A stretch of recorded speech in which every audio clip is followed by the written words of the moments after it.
Former minister and founder of Something or Other Publishing, Wade Franson is the host of Created in the Image of God, a series that examines the role of religion in society, from messianic returns to the emotive responses transmitted through our culture. Wade fearlessly addresses reality claims from all directions, objectively exploring their compatibility with Holy Scripture. Tonight's episode, Plato's Republic, with Daniel Sanderson. Good evening, everyone. It's Wade Franson. I'm here with Created in the Image of God, the role of religion in society. And it is November 5th, which is election night here in the US. My family and I were watching some of the early returns. I was also on the Cameron Journal show. Cameron Cowan is in our podcast network. He'll actually be joining us a little later. And we've been talking about the election as it's unfolding and what it means for America's mood, America's point of view at this time, and America's future.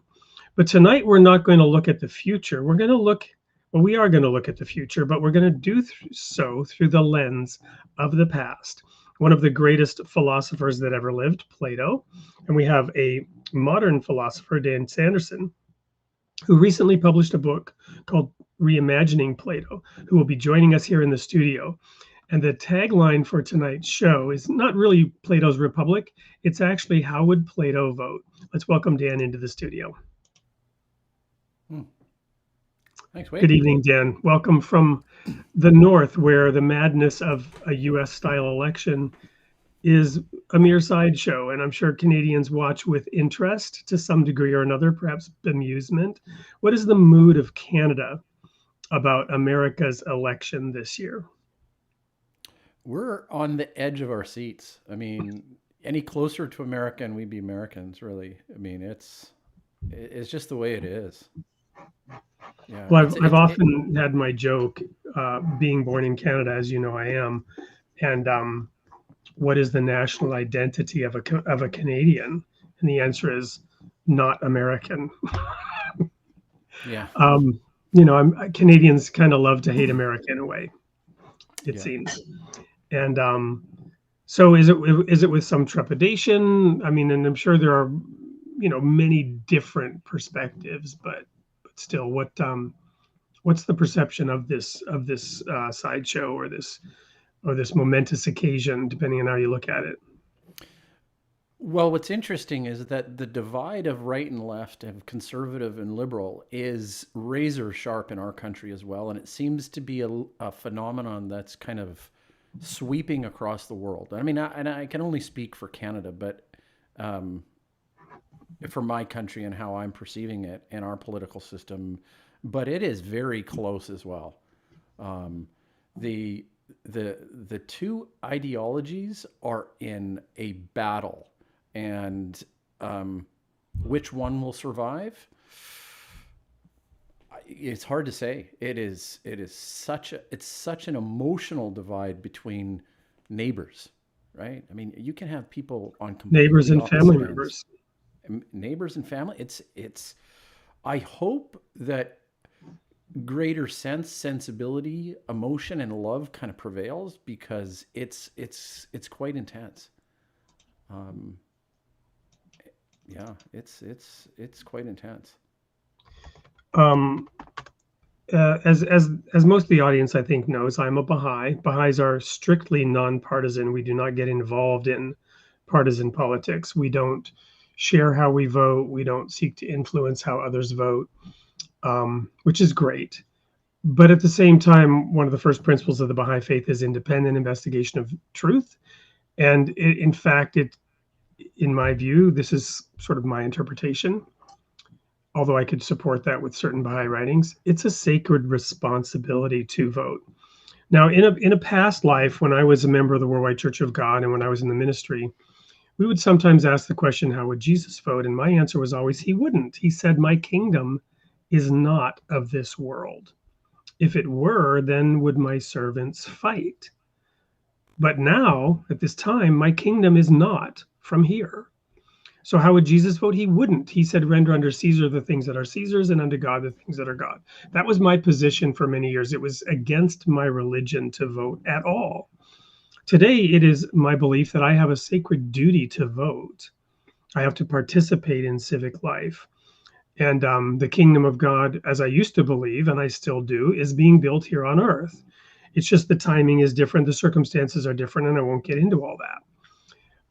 But I want to share. The reason I'm going here right now is there's a quote by Jesus, and I'm looking it up right now to get it right, because I like to actually quote things accurately when I can. Right. Hang on, just give me a moment here. If I can't find it quickly, I'll just go from memory. Here we go. I think I found it. Matthew chapter 10, verses 35 to 37. People don't think of Jesus this way. This may even be a little bit of a surprise to you, Dan. It might be a surprise to many of my Baha'i friends. It might be a surprise to some Christians, though perhaps not most. Most would be aware of this principle. Jesus said, Matthew 10, verse 35, "For I have come to set a man against his father, a daughter against her mother, and a daughter-in-law against her mother-in-law. And a man's enemies will be those of his own household." These are the words of Jesus. I've come to set family members against each other, and a man's enemies will be those of his own household. He who loves his father or mother more than me is not worthy of me, and he who loves his son or daughter more than me is not worthy of me. Of course, these are some of the verses that cause atheists and those who don't necessarily ascribe to a belief in the Bible, set them on edge, and they recoil in shock and horror. And one then has to unpack what Jesus was getting at and why. But it's interesting to know that Jesus said words like this. And here we are in this time of political divide and, hatred and vitriol is being spewed out daily in all the media, telling us to hate the other half of the country that doesn't believe the way we do. And that is certainly not what Jesus was talking about here, right? So I'm kind of off on a tangent already, but we live in a time of turmoil. And so where I was really going with this, and to me this is near and dear to my heart and it's important, other terms such as progressive and conservative have also a meaning and can become labels. I believe in something, for example, called progressive revelation. But I often, and in the Baha'i writings, there's a statement from the 1930s that Baha'is should be on the forefront of every progressive movement or every progressive cause. But I don't think that's the kind of permanent, forever truth. That was in a moment in time, and one also has to understand progressive. So, for example, we were watching a channel that's very conservative, and they were highlighting American moments. And the American moments they were highlighting included a lot of Martin Luther King Jr., who during his day was very progressive. But by today's standards, his views are very conservative. So therefore, a conservative news channel in the election was able to repeatedly show images of Martin Luther King Jr. to support their cause, traditional values of America that date back to 60 years ago now. The civil rights movement, 60 years ago now, when these statements were being made about, I have a dream where a man will be judged not by the color of his skin, but by his character. And today that's being turned on its head, analyzing every piece of data through the lens of color in order to establish certain supposed facts based on that data. So it's, these labels and these culture wars, they rely on oversimplified statements. So that's probably more than enough introduction to today's topic, because it's really about you and your perspectives and bringing Plato into the modern world. So let's start by opening it up to ask you the question around what inspired you to become a philosopher first of all, and then what inspired you to write this book, Plato Reimagined? Oh, thanks, Wade. I You had me hooked on this Bible verse though. Um, Okay, well let's go there. Let's talk about it briefly. yeah, the I think we talk about revelation, right? This progressive revelation, and I think one of the gifts that the Jesus figure gives humanity, in terms of the presentation of a revelation, is that it challenges old dogmas. Okay, it would challenge the dogmas of antiquity. So in philosophy, or philosophers would characterize or describe ancient philosophy as being consequentialist. They almost feel that you're locked into a path. You're locked into what your father did and what your father's father did. Okay, and I think, as an example, in this verse, I think what Jesus is doing is he's challenging some of um, these norms of a family, right? And that the family is bigger than the immediate family. I think that's really effectively what he's doing. Um, he also does this in other examples too, where he challenges that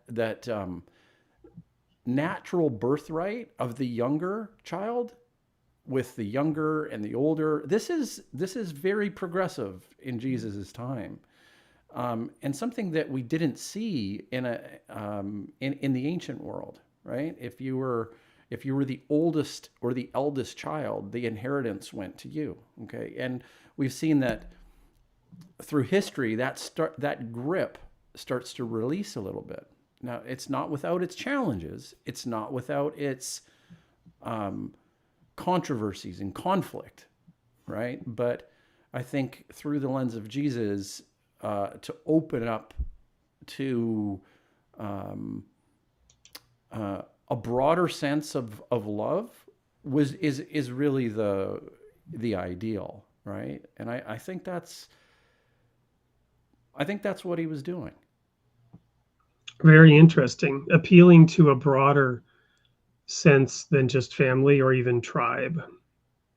Yeah, and you got to remember, Jesus is not just whispering in the ear of the individual. He's simultaneously whispering in the ear of the individual and of the society at large. If we could embody society as a whole being, right? He's saying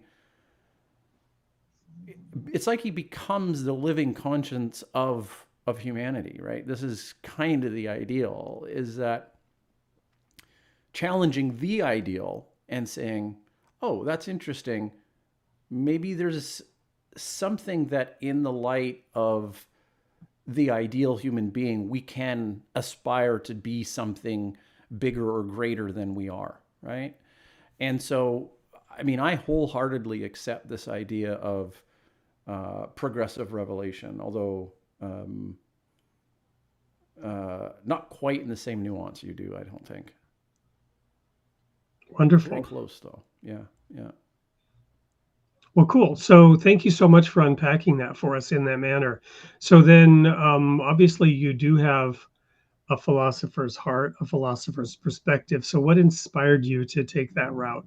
Is it something that you knew from an early age that you were inclined towards deeper thought and analysis that maybe caused you to look at things differently, or what was it that led to you, Hmm.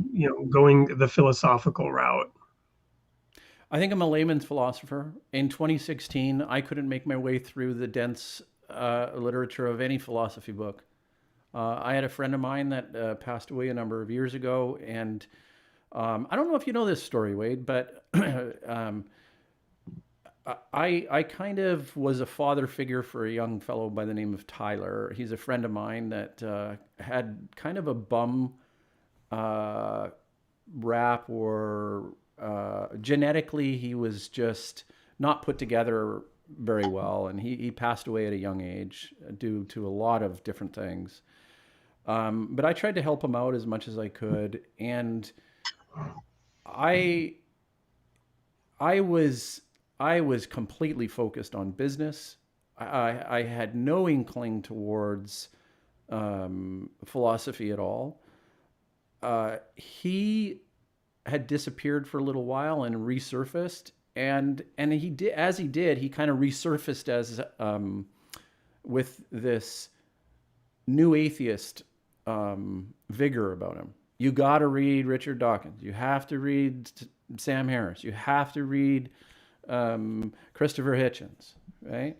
And for somebody that's so focused on business, I'm like, well, I haven't read like that for a long time. So, I decided to pick up those books, and that's and I jumped right into that new atheist movement. I said, well, yes, of course, that's this makes a lot of sense.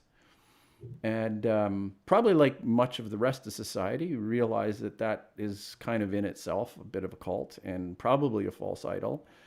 And so, coming off of that high, I just basically found myself going for something more foundational and continuing to learn. And I think the first few attempts at trying to read and understand philosophy, when you read the same sentence over and over and over again, and the books are very complicated and hard to understand. A lot of dense terminology that, you have to read a whole book to really understand one word. Yeah. And that was a challenge. I was persistent with it, but what rose to the top as an aggregate was a love of Plato. Okay, and it's kind of a cliche now that a figure like Whitehead, this is a philosopher that was, I'm not sure what his dates were, but he's in this last century, last 100 years. He said that history is just a series of footnotes to Plato, right? So philosophers really are kind of always referring back to this particular time of Plato and Socrates. And but I didn't know how powerful it was. I didn't know how important those footnotes were. And then when I read the dialogues, I said, wow, this is the precursor to Christianity. This is to say that something that wouldn't really cause any abrasion. It's like, even with Judaic thought, with the Jewish foundations, it is bound with that Hellenic origin. I'm not going to say one was before the other or anything like that, right? They probably both had their unique identities, but they were both the Jewish faith, the Judaic faith was really was formed and changed by the Hellenic origin story, right? What emerged out of that, of ancient Greece, right? So, well, yes. So Jesus was a Jew, but he was born into the Roman Empire. Right. Yeah. So clarify your point though, because I want the point of the cultural milieu, the zeitgeist, to put it mildly. Now, is your interpretation of being born into the Roman Empire, because it's not the Greek Empire, or it's not the Greek hegemony, but from a Roman standpoint, the culture, the philosophy that was very, very much still Greek, even in the Roman Empire. Amen. Yeah. Especially perhaps earlier in it, right? I don't know the history that well, but my point is simply that, okay, let me answer that from the perspective of progressive revelation.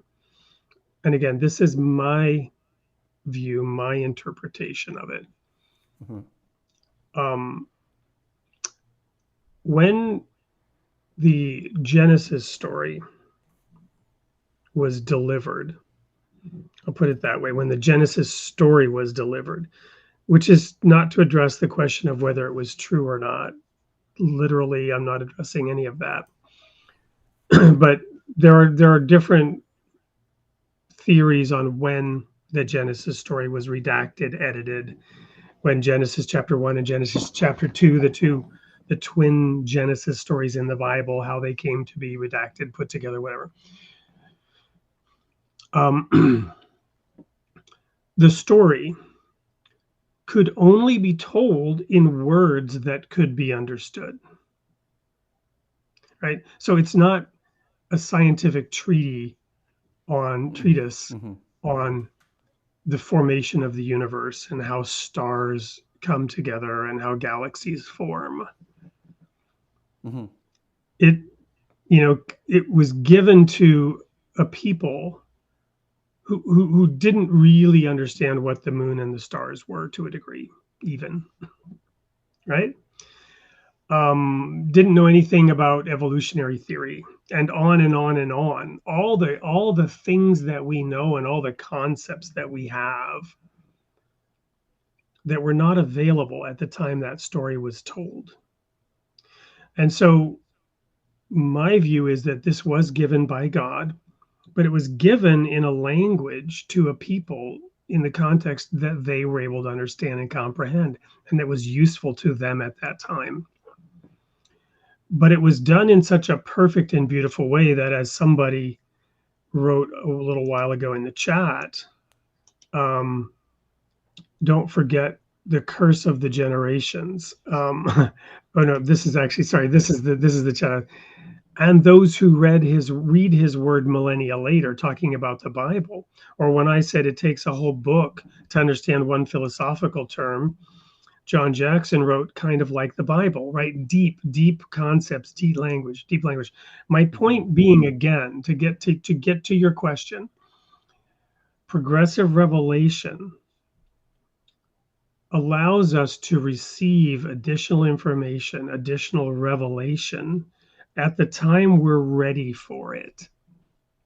Much like a 2-year-old is told, do not put that knife into the socket, it will kill you. Do not put your hand on that hot stove, it will burn your hand.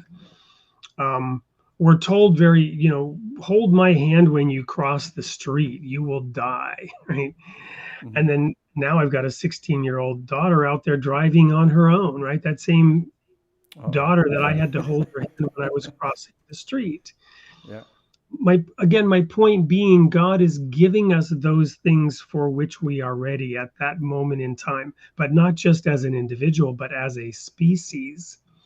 So Right. therefore, Jesus came at that moment in time to those people of that time, and the world had already been arriving at certain conclusions, and based on prior revelations, prior gifts from God, was figuring it out to a higher and greater degree. And Socrates and Plato, at the pinnacle of eating of the tree of the knowledge of good and evil and discerning right from wrong and discerning good and evil, they had been exercising, by reason of use, they had been exercising their senses to discern good and evil, to establish ideas and thoughts, right?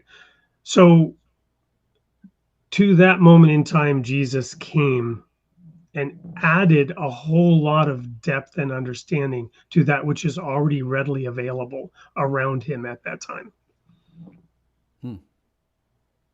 Interesting.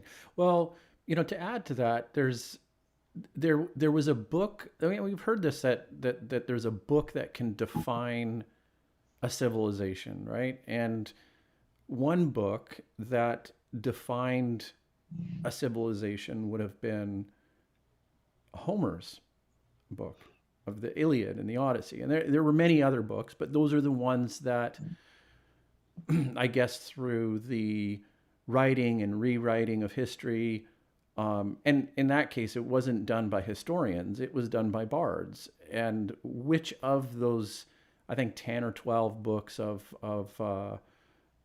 Homer's epics did survive? And as it turned out, it was one particular book of the Odyssey and the Iliad, which survived. Now, the way that it was transmitted was through like singing songs, right? Because civilization at that particular time, that was the way that people actually had an ability to transmute that knowledge and that identity. It was really an identity. And so what happened, and you could maybe, let me float this here for you, because I think that if from your perspective, you're looking at progressive revelation as something where God is eternal, right?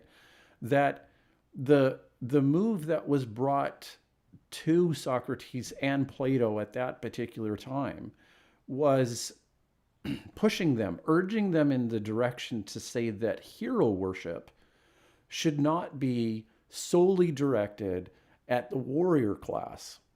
It really needs to be directed at people who are embodying reason as that conduit to the ideal self, I guess you could call it, right? Okay, so it's really elevating reason. And I thought, well, that's really interesting. Could you start to think that was one of the stages in history of progressive revelation where the sacred book of the books of Homer move into something that's more virtue-based, something that's more intellect-based, something that discusses things like justice, prudence, courage, these types of virtues. Is that, would you agree with that? Absolutely. I believe in a version of evolution. Progressive revelation itself is a form of evolution, right? There used to, when we back in my fundamentalist theology degree days sought to disprove evolutionary theory, we talked about something called the phantom progenitor, right? Or you would say that there's no what do they call it? The chain, right? The missing links in the chain, right?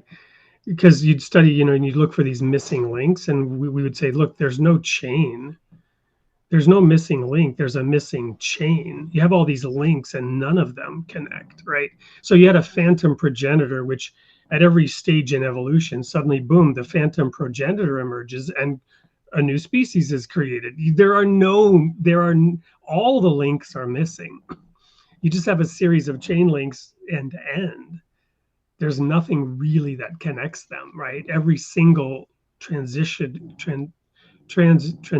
link is missing.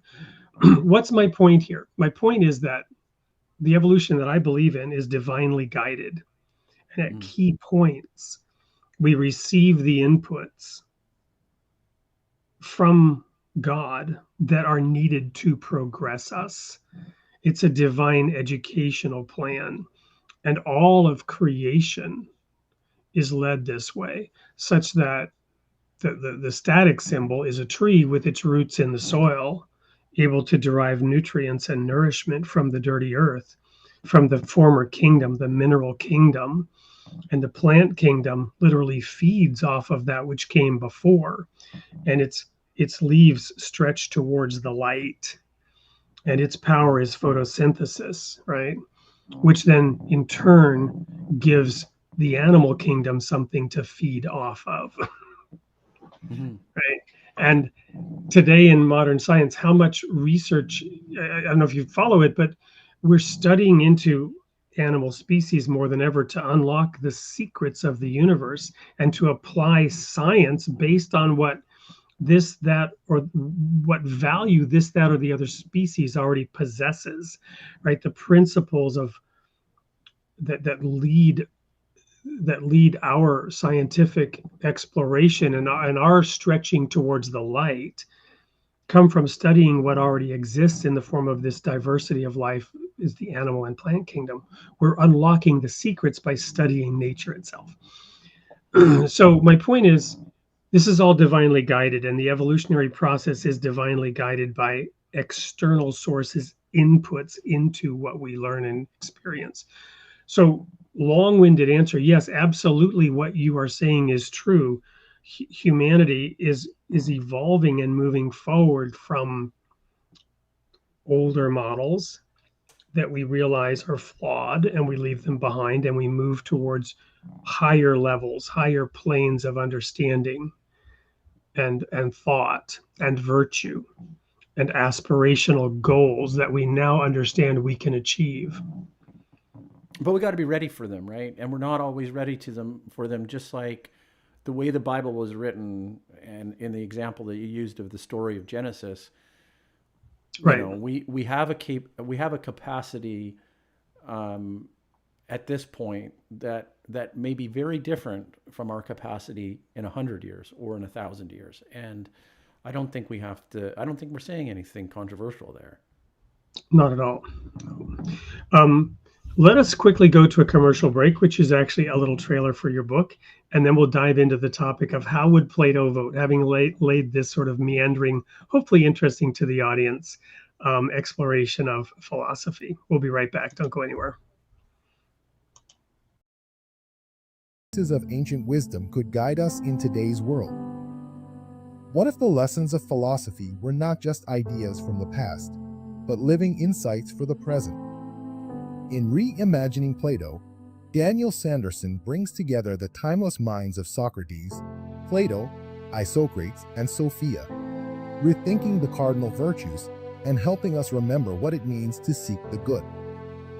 Delve into the origins of probability with the ancient game of Astroguli, reveal the enigmatic patterns of the 16-point Regina sun, and engage with the healing traditions of Asclepius. It's not just about reading philosophy, it's about experiencing it, bringing ancient dialogues to life, and finding meaning that resonates today. Discover a new perspective on philosophy, faith, and healing. Reimagining Plato by Daniel Sanderson. Get your copy now.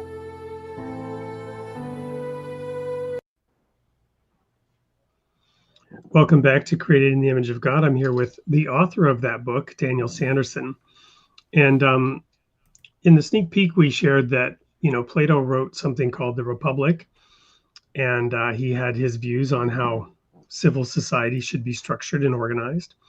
And so we wanted to pose the question to you, given that Plato wrote a book called The Republic, how would he vote? Well, this one's for the dog collector, right? Maybe he spelt God backwards, but you know, first of all, I think, how would he vote? I don't want to sidestep the question. I think he'd probably be. I really think that he would look at the candidates that are running, and he would say that neither one of them are qualified. I'm quite honest. I know you wanted an answer, but I want an answer. I don't care what the answer is.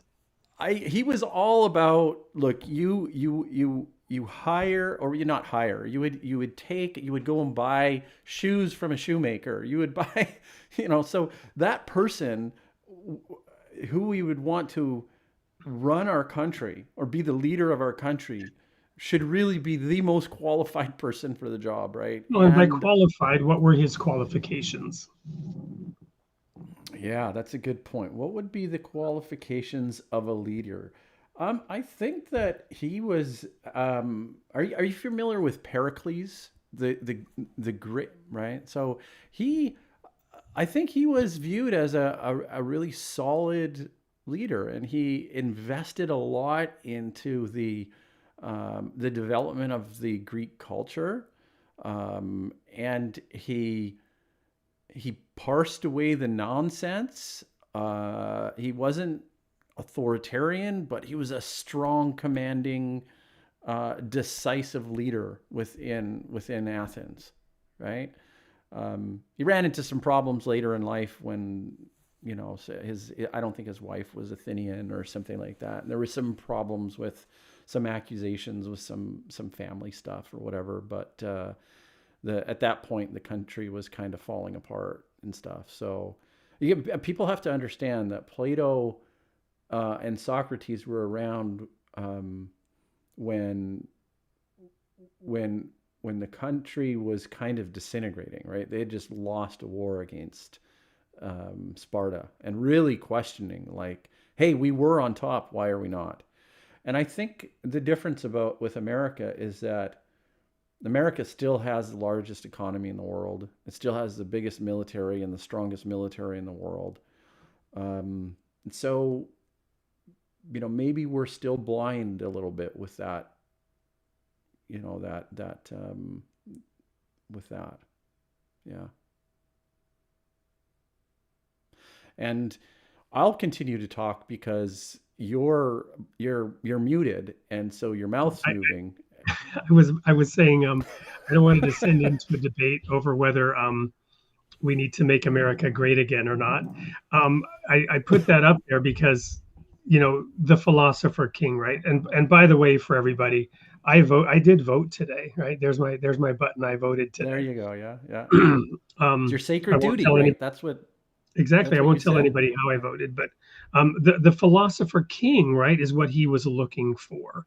So his capabilities wouldn't have been necessarily a great military leader or somebody able to, conduct trade wars, or somebody able to even be in some ways a capable administrator, but rather somebody who could be a wise thought leader. Is that true or no? You know what? It's the tradition that we take, and it's what we would focus on in the Republic. But I think there was a linchpin to everything. And the linchpin was the Republic is littered with the self-doubt of why did Athens lose? Because that philosopher King would be right all the time. Their society would be the strongest. They'd be the strongest nation. They'd have the strongest military. They'd be the leaders for reasons that you just described. Okay. Now I'm reminded of a biblical example. According to the Bible, it's not Socrates, but Solomon, who was the wisest man who ever lived. And the prophecies about David and Solomon were that people would come from near and far to the kingdom of Israel, and they would come with the question of, what is it that makes you so great? And the answer would be, no nation has such wise laws, because Israel was to follow the laws of God. Yeah. I think you would say, you'd say amen. That's what you would say. Nodding your head, you'd be like, yeah. Well, but is that it? So the sort of profound angst in the Republic, are reminded of a Canadian philosopher, Neil Young, who wrote, when Crosby, Stills, Nash and Young came together for a brief reunion, he wrote a song called "The American Dream." And I don't know, even Neil Young fans probably don't know this because it wasn't a very good album. But there's a line in there that goes, "Who knows where we went wrong? Maybe back when we were young and strong." And so where did we go astray when our arrogance perhaps led us to stop doing those things that had made us young and strong? So in America, for example, there's this thing called the Greatest Generation, which was the pre-World War II generation, right? Or the generation that got us through World War II. And then you had the baby boomers, and then you descend into the X, Y, Z gen, right? Of people, who, all they can do is spend all day on their phone, right? So Plato is going through this. Where have we gone wrong? Where have we gone astray? Is that it? Yeah, they really were, and then maybe that gave humanity a bit of a gift, right? Where we turn more towards inward reflection. I think Plato's greatest gift is the inward looking philosophy that emerged out of his work. Now, I mean, the theme of the show is more on the Republic side of things, but he dramatically, I think it gets exponentially more difficult to make those claims and rely on yourself to try and extrapolate that from an individual human being, right? And even somebody with one of the greatest minds ever, with Plato and the help of Socrates, it's still not sufficient. He tried to lay a framework with the Republic, and still it's a masterpiece, right? But it's not without its flaws. And in fact, later in his life, he had to rework that in the form of the laws. And with the Republic, he was actually very well known. Plato was, and there was a ruler in Syracuse that had brought him to help him out, and he was, he's like, oh, okay, well, Plato's got some expertise here. Maybe he can help organize our government, and on and on and on. And Wade, it was a disaster, right? No, it was an absolute disaster. So we have another gentleman in the foyer who we're going to bring in here, Cameron Cowan, who has his own the Cameron Journal. We're going to ask him, how is America voting tonight? What's going on in America? I want to make sure we bring him in, but I want to go to this question because in our preliminary conversations to this, you said, Wade, I think Plato wouldn't want to vote, which you said earlier, but the reason he wouldn't is that he was not necessarily a fan of democracy itself. So I wanted to tee that question up with you and allow you to have the first answer to that question. But I want to bring Cameron into the studio so that we honor and respect that he came to join us, and we'll get his opinions on that here in a minute. So Dan, welcome Cameron, and thank you so much. I know you've got a very busy night reporting on the election, and we're going to hear from you in a minute. But so Dan, what was it that Plato would be dissatisfied with in terms of democracy as we see it versus what he was writing about? Well, he was so close to the negative of democracy, what we now refer to as the tyranny. I think it hit a boiling point in ancient Greece because at that particular time with the turmoil, you had the 30 tyrants and you had the democracy and you had people looking for blood and wanting to exile people and kill them. And one of those victims was his beloved Socrates. So it's really more mob rule, right?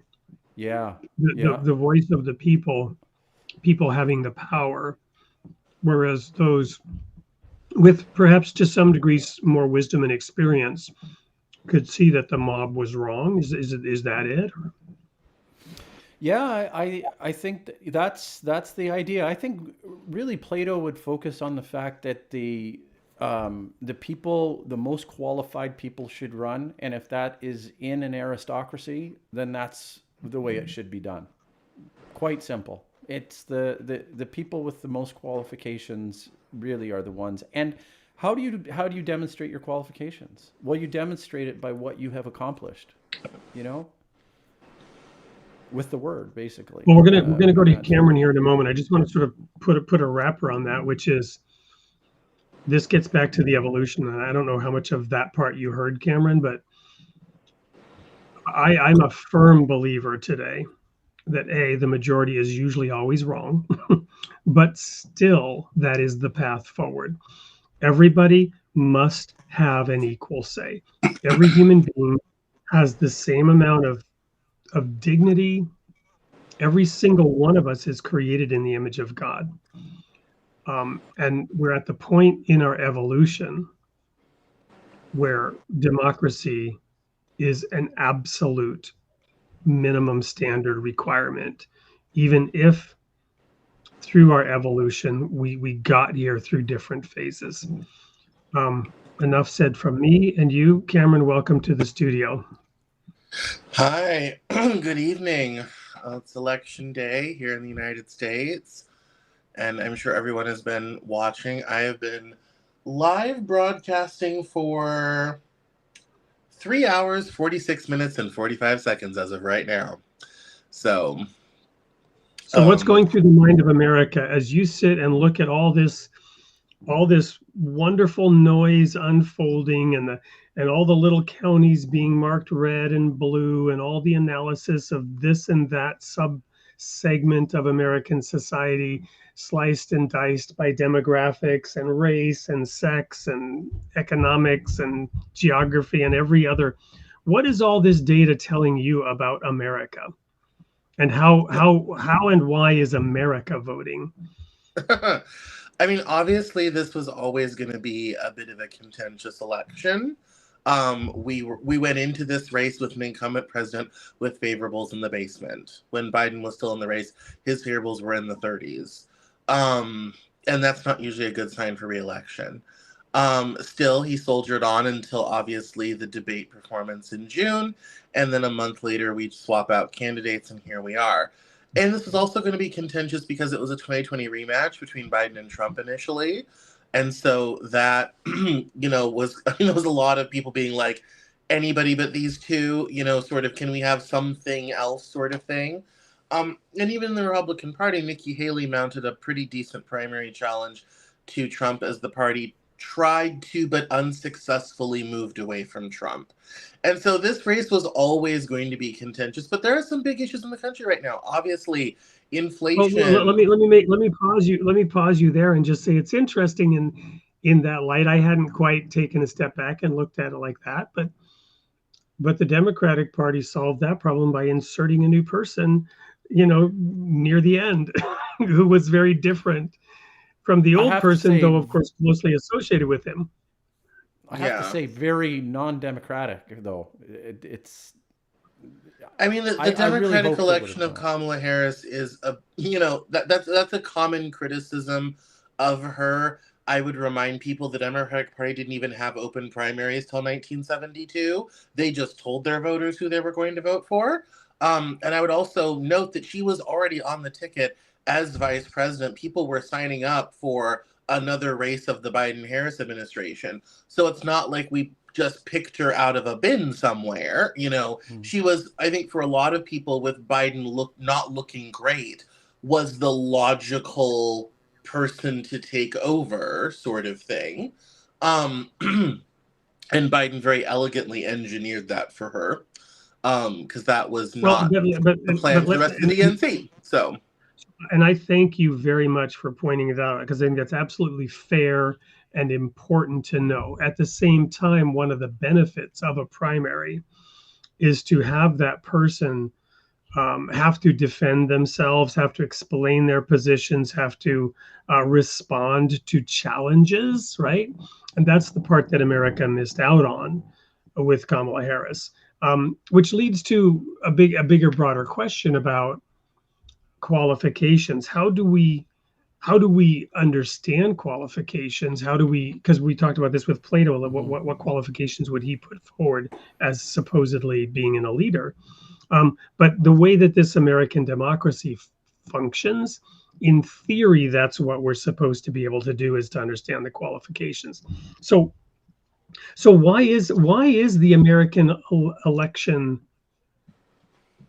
sort of unfolding the way it is, with almost caricatures battling it out on a stage, and one imposes one's own fantasies and perceptions, I guess, on this champion, and one imposes one's own demonic images on the opponent of one's own champion. This is the essence of partisan politics in a way, right? Why is that? How do we get here? Well, I think in the last decade, a lot has happened. I kind of pointed out during my live stream for the vice presidential debate, where I said, after listening to Vance and Waltz, one of the things that I mentioned was, how different would this race be if Trump and Harris were at the top of the ticket? Because when you hear the policy positions come out of Vance and Waltz, It sounds like normal politics. It was a boring debate.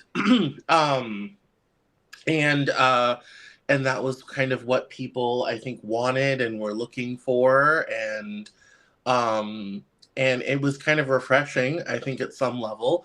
And so, but I think it's the partisan nature of now. A lot has happened, especially coming out of the Obama years. A lot has happened in the last decade, and I think our politics, I think, is very broken right now. All things considered, and that manifests itself in the candidates that we end up voting for. And I'm not going to pretend either one of them are that perfect or that great. They both have flaws. That's true in every election. I think it's a bit more pronounced in the last couple cycles. We've had, I mean, it's been, I mean, Hillary Clinton had the Clinton baggage, and, Biden had been in government for forever, and, basically was, really kind of, I mean, struggling early on, didn't do great in the primaries, didn't do great in caucuses, all this sort of thing. And then obviously this year we've had the candidate switch. And so it's, we definitely could do with a better crop of people and a better crop of candidates, but that gets into things that happen in the Democratic Party, that gets with Occupy, that gets into Tea Party. Wade, you and I have had this conversation. We did a whole show on that. I would invite people to go listen to it when I talk, because I was part of both, and I kind of talk about how we got here. CameronJoel.com, sort of thing. But yeah, I mean, we definitely could do with better candidates on either side. People that have good policies, that are well thought out, who take in mind the needs of the country and what needs to happen. And I could fire guns at both sides for different problems and all this sort of thing. Well, and right, and none of us Welcome are here to popular democracy, everyone. Well, and none of us that's why Plato hated it. Right, none of us are here to do that per se, right? But the question I want to ask is, okay, so we can vote for candidate A or we can vote for candidate B. Peace on Earth has this to say about that: we are a bunch of slaves. We don't choose anything. Democratic institutions only create an illusion of choice and democracy. To the degree that that's true or not true, what can we do about it? What should we do about it? What is our civic and our sacred responsibility? How do we do anything to change it? I'm going to start by submitting Dan studying philosophy, right?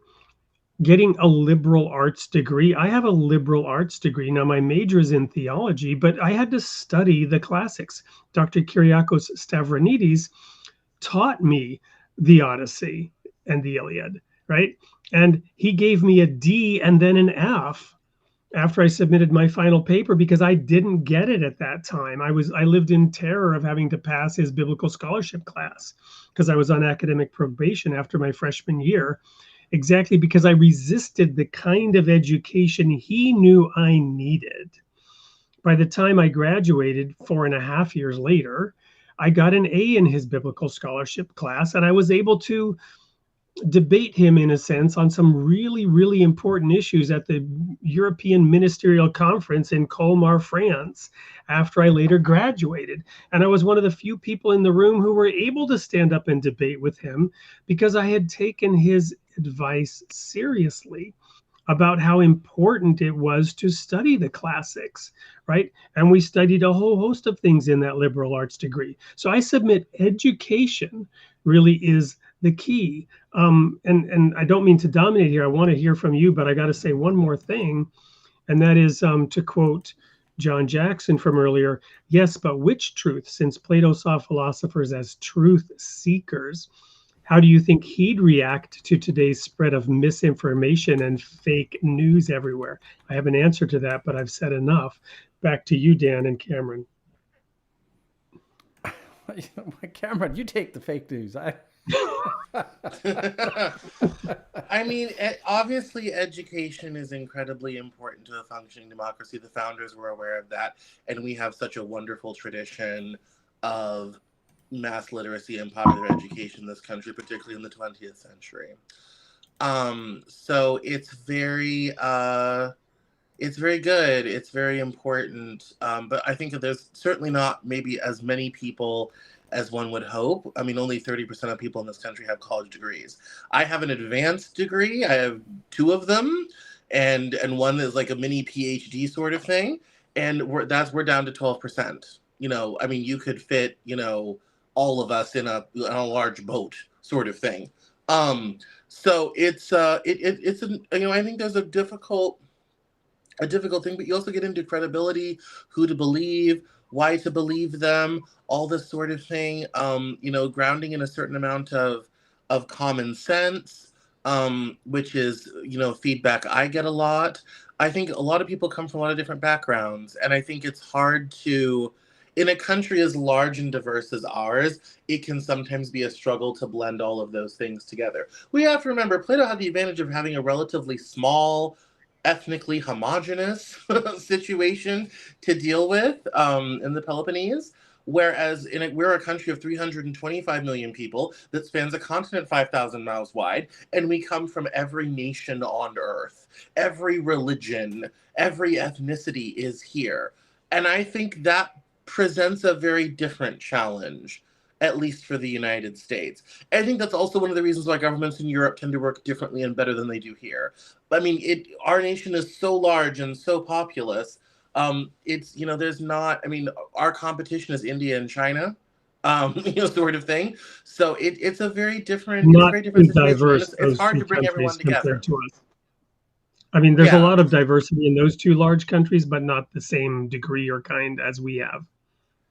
Yeah, I mean, there's 5 major ethnicities in India with 3 major languages spoken. China has a dozen or so major ethnicities, only 3 languages, 4 spoken, sort of thing. Whereas in America, everyone's here, and it's little bits and pockets, and it's, you know, sort of thing. And so, and even within those ethnic groups, you know, the Irish are different than the Italians. In Asia, the Japanese are different than the Chinese, that are different than the Malaysians, that are different than Singapore. I mean, because everyone's here, you have all these different backgrounds and cultural ideas and cultural values and things that are important.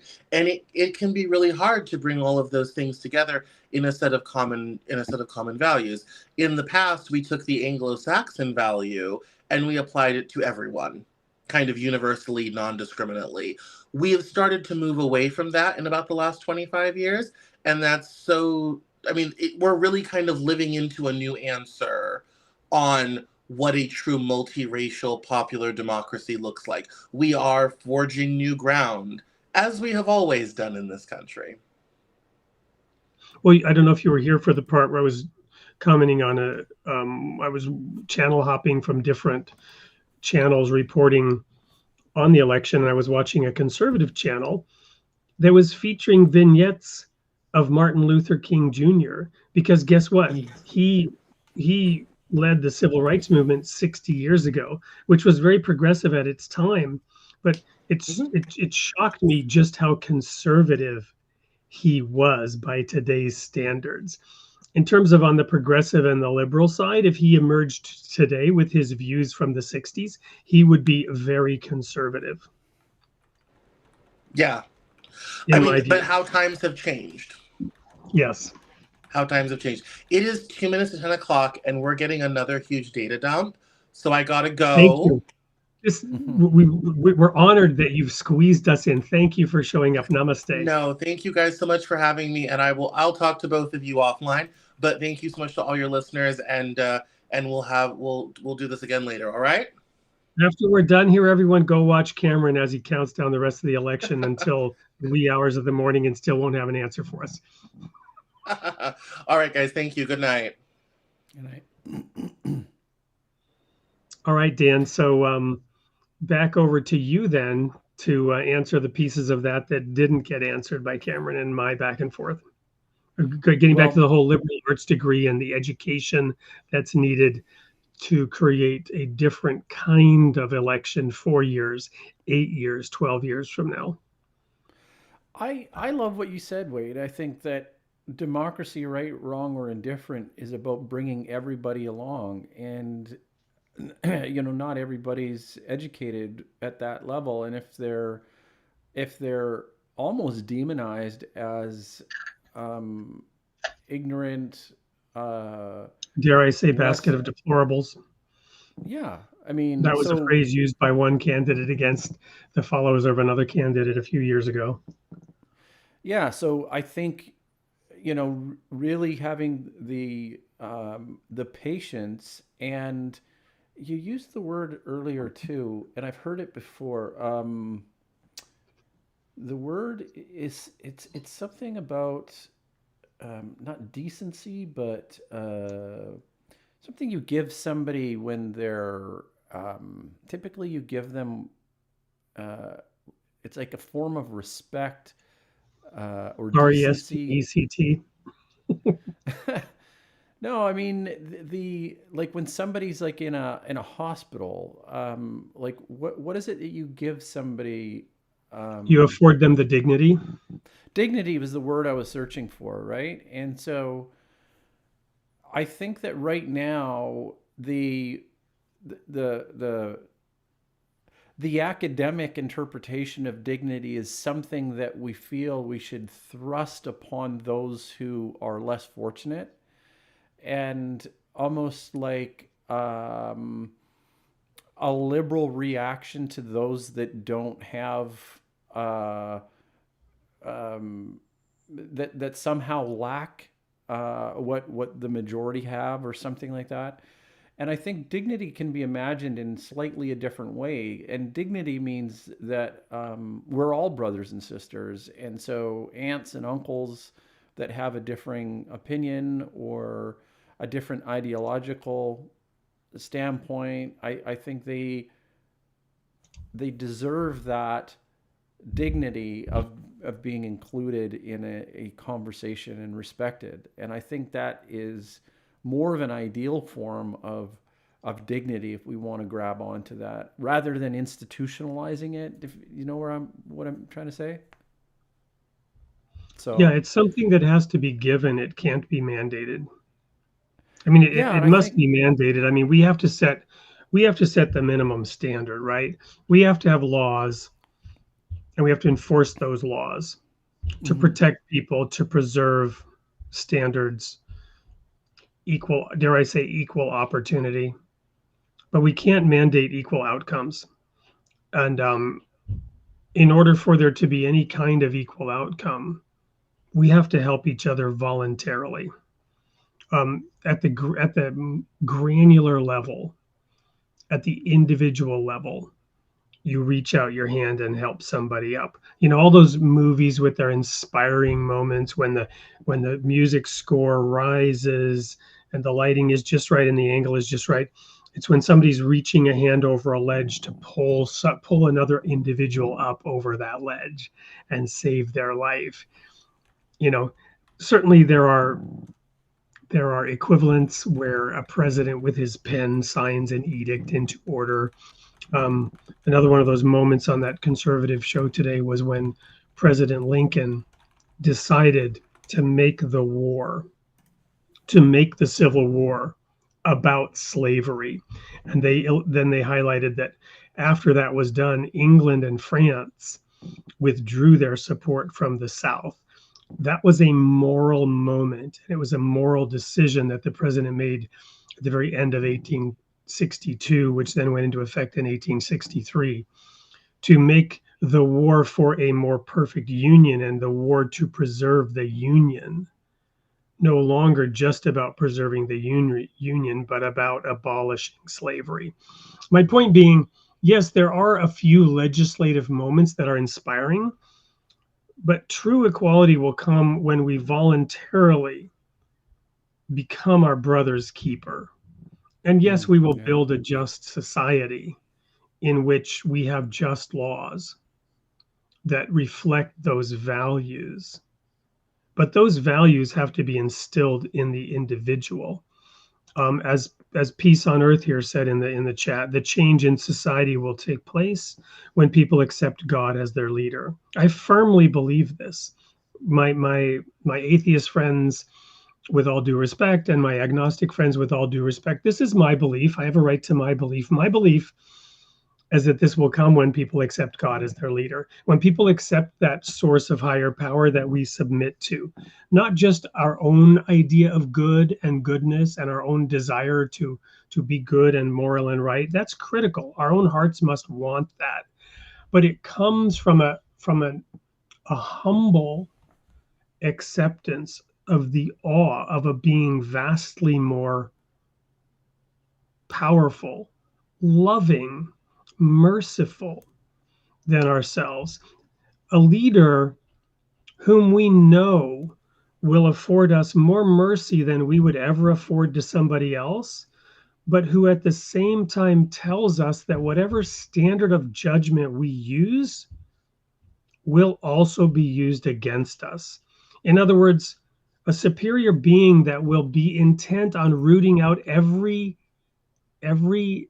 molecule of hypocrisy in ourselves and in our thinking, so that we truly become equitable, just, and fair.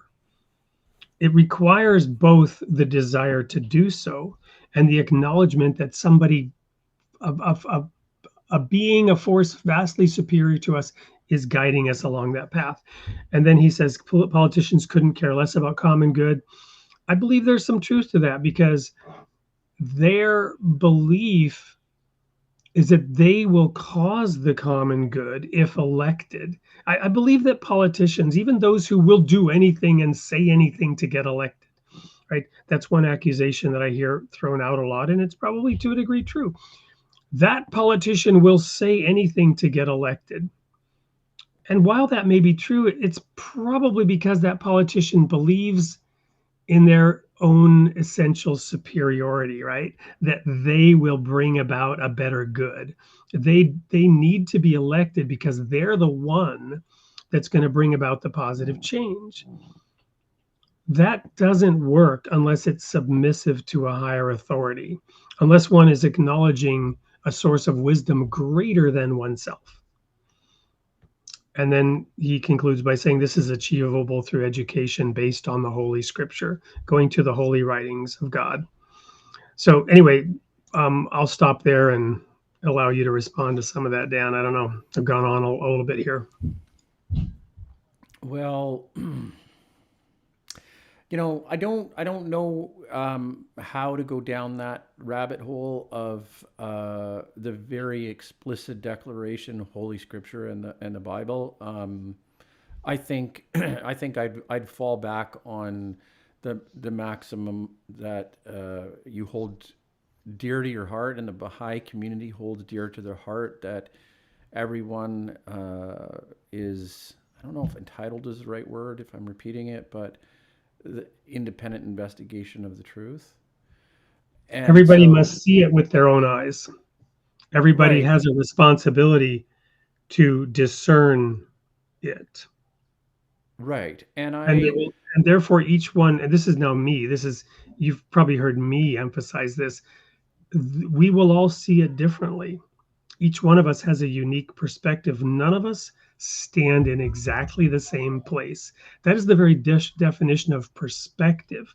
Each one of us stands in a different place and therefore has a different perspective when looking at truth. So if we're independently investigating truth, each one of us will bring a different perspective to that investigation.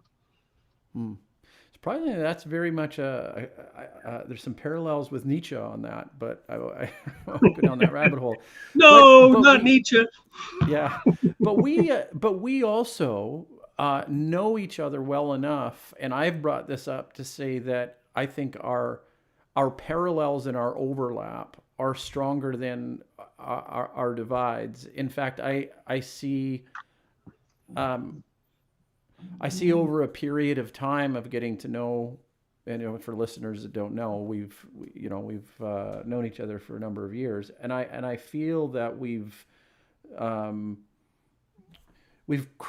clarified and crystallized, at least for me, a lot of our overlaps, and I think the overlaps are stronger than where the divisions are. If I was to characterize myself as a fallen angel, I would say that my duty on this earth is to act as a Christian apologist. So what I mean by that is that I think that the the secular community and the Christian community are a lot closer than we give credit for, and that discernment that we do pulling them apart is a waste of human potential. And I think Amen. I think the thing that I was trying to say in my highlighting of who was it? Peace on Earth's comment is best stated in the second hidden word of Baha'u'llah, well known to Baha'is from the Arabic. I'll read the first piece of it here. O son of spirit, the best beloved of all things in my sight is justice. Turn not away therefrom, if thou desire me. Speaking of God, and neglect it not. And here's the key. Neglect it not, that I may confide in thee. I find that little word fascinating. And this is that whole thing I was talking about progressive revelation and that superior being, that wonderful, loving, merciful creator, however we understand the creator, is giving us inputs along the way on our journey. And that's the sense of confiding, right? But only if we set our sights on justice and don't neglect it, as that hypocrisy is rooted out, the inconsistencies between our thought and our action, the cognitive dissonance in our own philosophy, as that hypocrisy is rooted out, that being confides in us, gives us the next clue. We slowly get a clue. That's when he says, by its aid, the aid of justice, and also that confiding in us, that guidance, right? By its aid, thou shalt see with thine own eyes and not through the eyes of others, and shalt know of thine own knowledge and not through the knowledge of thy neighbor. You won't have to sign up for some movement. You won't have to sign up with the mob. You won't have to get on board the partisan bandwagon. You won't have to ascribe to an ism or an ideology. You will be independently sovereign under God. Ponder this in thy heart, how it behooveth thee to be. Verily, justice is my gift to thee, and the sign of my loving kindness. Set it then before thine eyes.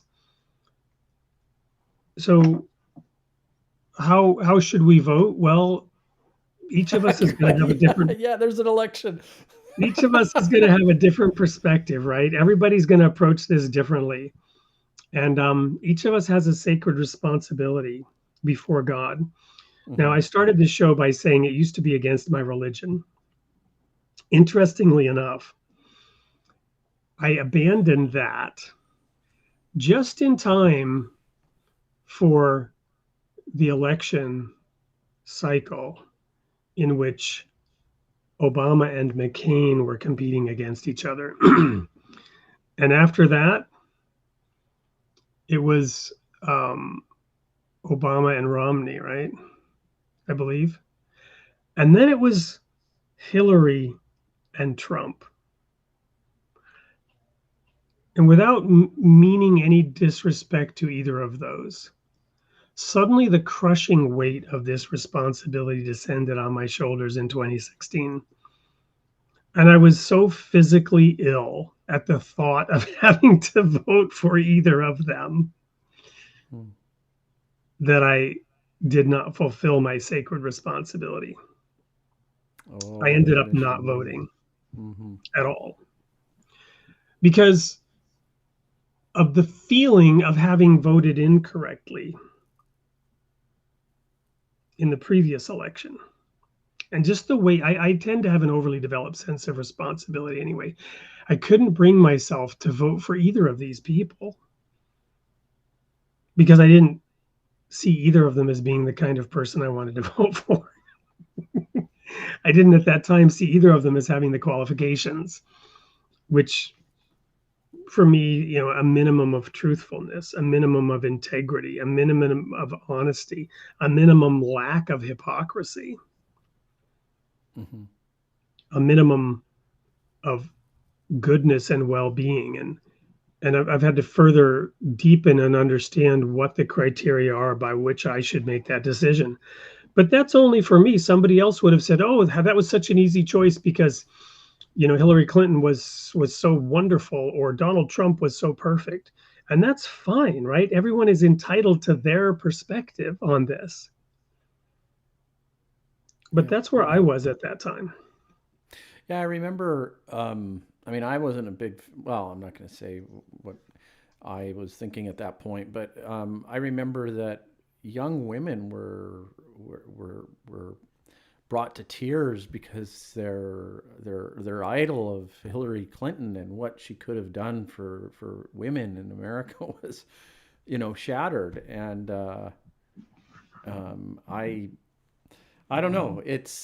And then, but I think there's some wisdom in what you're saying, that it's not that one perspective that we should be getting upset about, because in the aggregate, this is the democracy at play. And I think that people still, as a Canadian, we go back to this, I think America is still the greatest the greatest experiment in terms of a political system ever, and that America has shaped freedom in a way that is still, some people may say, under threat. Some people may say less than ideal. Maybe it's headed downward, but maybe not. Well, there are some fascinating things in the Baha'i writings about America, because realize that unlike Muhammad, Moses, Jesus, not to necessarily equate the founders of the Baha'i faith with them, although Baha'is would, right? Myself included. The founders of the Baha'i faith lived, spoke, and wrote during a time when America existed. They called it the Great Republic of the West. And the grandson of Abdul Baha, who's the son of Baha'u'llah, the founder of the Baha'i faith, led the Baha'i community globally up until the late 50s, very early 60s. I believe he died in 61. He wrote a book. It was a very long letter. It was really a book. To America and to the American Baha'is. And I'm drawing a brain freeze right now. This is terrible. The name of the book, it escapes me. The Advent of Divine Justice. It's called The Advent of Divine Justice. But it focuses on America, and it focuses on how Baha'is should behave, especially in America, and the unique role that the American Baha'i community has in the manifest destiny of humankind. And it talks about the destiny of America. So it's interesting for students of religion and religious literature to perhaps take a look at some of that. The destiny of America, according to the Baha'i writings, is glorious. And so what Cameron was saying earlier about every single possible ethnicity and identity and race and religion and ideology being represented here in this, what used to be called the melting pot, in which everybody learned one language, like the Tower of Babel. There's enormous prophetic significance for the students of prophecy out there to look into and investigate and consider. So yeah, this Wait, what was it? It was the advent of what? What was the advent of divine justice? Of divine justice. Well, because what's interesting is that says that something is coming, like the advent. It's like a coming of divine justice. So it's, bringing this back to progressive revelation. It's like I'm on the right track with that word of advent. Like there's a reason why advent is in that title of divine justice, right? It's absolutely, and of. I guess I would be remiss if I didn't go here, right? So I'll show this. People have heard me talk about this before on this show, so I might as well go there again. And I've already laid the foundation for this. When the Son of Man shall come in his glory, and all the angels with him. There's the Advent, right? When the Son of Man shall come in his glory, and all the holy angels with him. Jesus talked about him coming again. This is an instance of that, a specific instance. When the Son of Man shall come in his glory. There's a depth here. Remember, we talked about you have to read a whole book to understand what the word means. And before him shall be gathered all the nations, and he shall separate them from one another as a shepherd divides his sheep from the goats. I used to think this was an individual thing, that we as individuals will be separated. No, he separates the nations. Right. In groups, right? The sheep on his right hand, the goats on his left. And then he'll say to those on his right hand, come ye blessed. And then he proceeds to say the criteria. And I've shared before that these criteria are the criteria of the Universal Declaration of Human Rights. And in the context of Matthew, it's judgment, it's justice. And Jesus said in Matthew 7, judge not lest ye be judged, for whatever standard of judgment you use, that is with that which will be used against you. So here he's outlining that the just king will come and judge the nations. How will he judge them? Based on the criteria that they established, based on how they said they should judge others, based on how they did judge others. And that standard is essentially the requirements of the Universal Declaration of Human Rights. So in 1948, when that was established, the standard of judgment for the world was thereby established. We've reached maturity. The advent of divine justice has come. The Adamic cycle has been brought to a conclusion, or is being brought to a conclusion, and the judgment is being passed on the nations as we proceed to the next phase of our destiny, which we don't have time to go into now. But the great republic of the West, alluding back to Plato's Republic, that sacred text that you spoke of. Well, there's maybe more to this than meets the eye, and I think we need a sequel.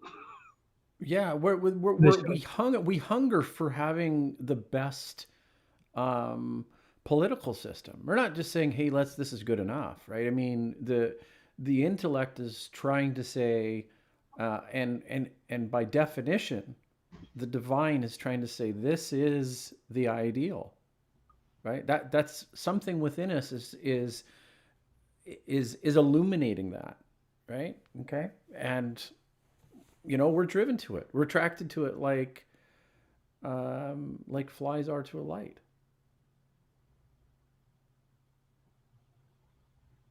So. Yep. Well, there we have it. Maybe. How would Plato vote? We're not sure. We don't think he'd like the democracy the way it exists today. He may not like the qualifications of the leaders. He would certainly advocate that we all become more educated, right? That we become the philosopher kings. It's interesting that Jesus said, well, and by the way, this goes back to the Old Testament, a nation of kings and priests. So the idea of a philosopher king, or the idea of a democratic ideal of an educated population able to rule themselves, let's put it that way,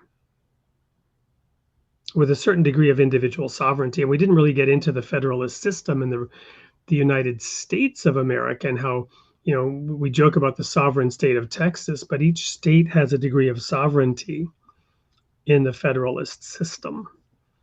And each locality has a degree of sovereignty, and each individual has a degree of sovereignty in the American system. None of us give up all our rights to the state in the American system. Right. Anyway, Dan, I'm rambling now. Any last minute thoughts or comments before we go to the sneak peek for next week's show? I just somehow wanted to give a shout out to Cyrus, the Persian king. I think he's one of the only people brought up in the Bible. Wait, what was his title? Cyrus the what? The Great. Cyrus the Great. Yeah, he was a wonderful leader and had a lot of respect amongst his people. He allowed the people his to enemies. retain their religion, right? He was the first to grant freedom of religion to some limited degree, right? I don't know if he was the first, but he was. Yeah, but I the thing that jumps out the most for me is he was in the Bible, right? Like he's in the sacred texts of the Bible, and I think that's fascinating. So, you know, that entire Abrahamic tradition recognizes somebody that really had nothing, like, I mean, maybe a precursor to the divine revelation of something that was better as a leader that moves people in a particular direction and forever changes history. I think that is really interesting. Yeah. So, yeah. Wonderful. Thank you. Well, let's quickly go to that sneak peek and then we'll wrap up.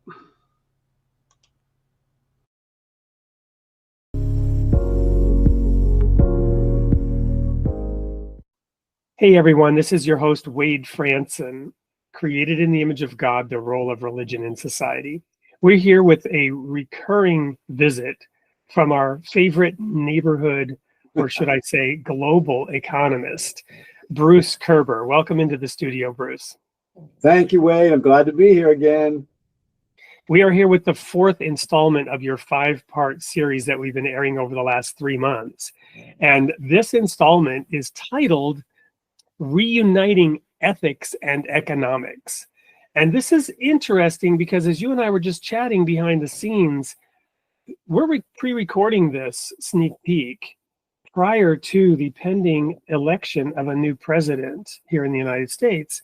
And this show will air on November 12th after the election of that new president. Will it make a difference in the economy if candidate A or candidate B is elected in the case of this current election? I'm not even asking you to mention names, but does it, would there be a different impact to the economy if one or the other candidate were elected?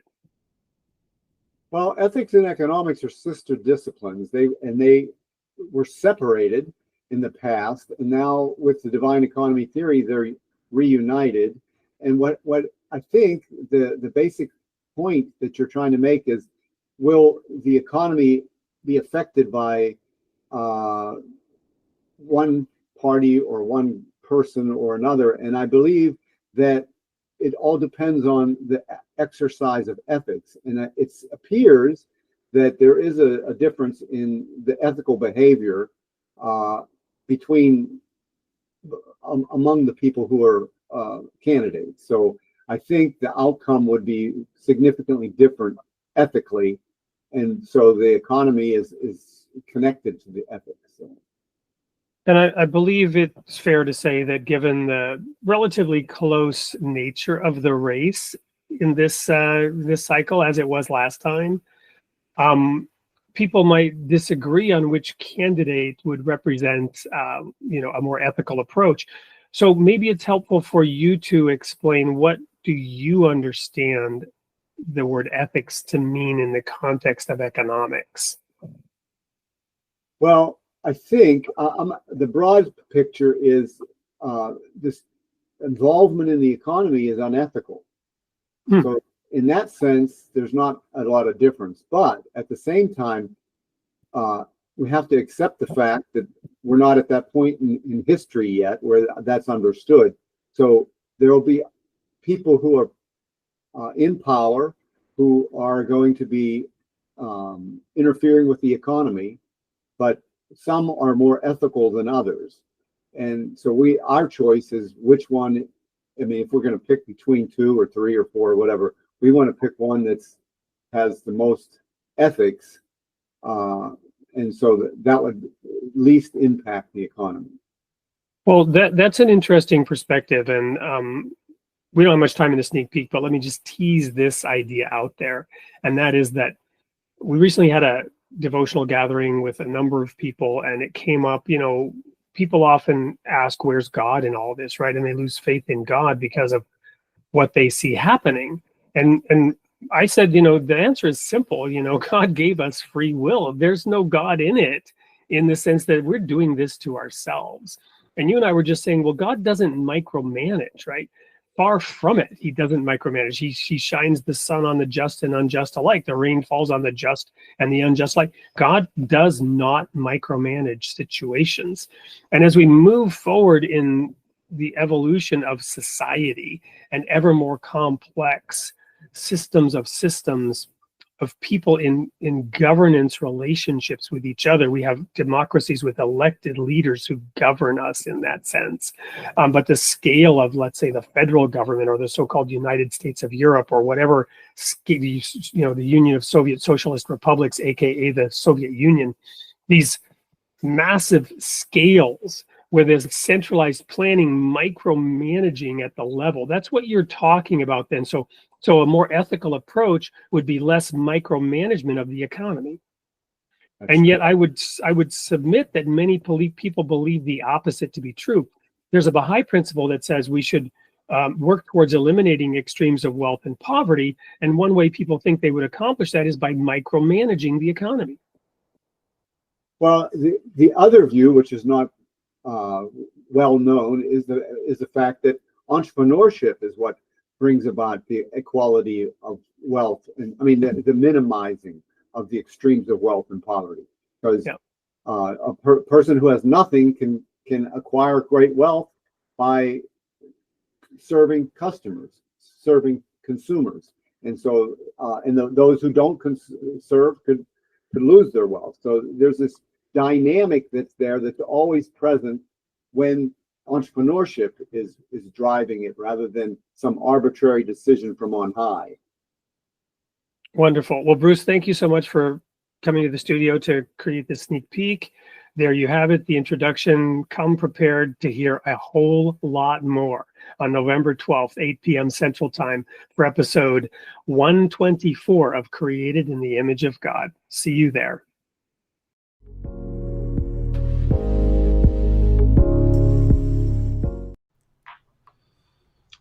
Wow, I'm excited to hear that show. Sounds really interesting. So, Yeah, Dan, that seems like almost a continuation of some of the topics today. Any comments on what you heard there in the sneak peek? Well, I mean, I'm very interested in ethics and economics, and I think that doing one without the other is problematic. I'm doing that almost for a good friend that is in economics. That we're having this kind of discussion, and I think it's difficult. I think the discipline of economics has tried to put forward something to that extent.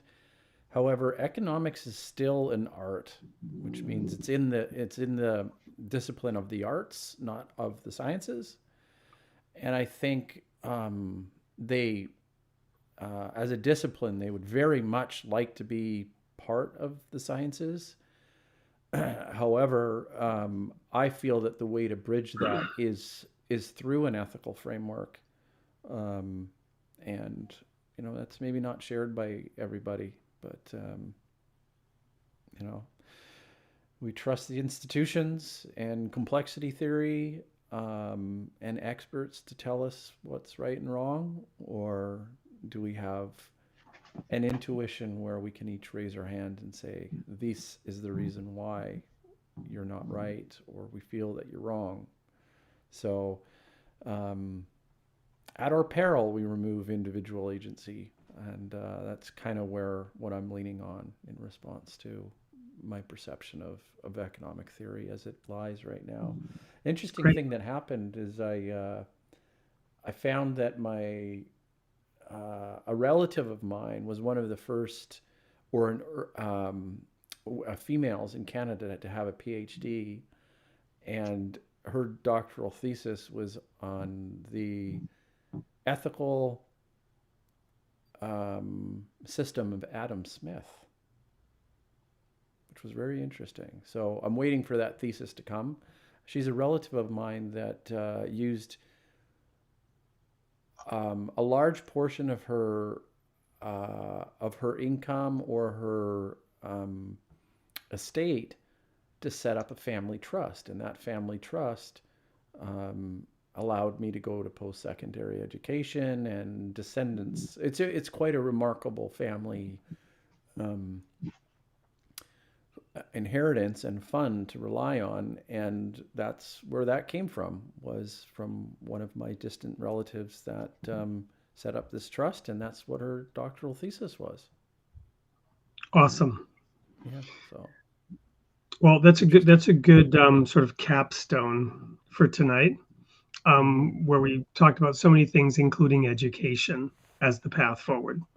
So thank you to you, Dan, to Cameron, who was here with us. Thanks to the audience who came and spent a few minutes in the election madness with us instead of glued to the red-blue electoral results. I hope you will tune in next week.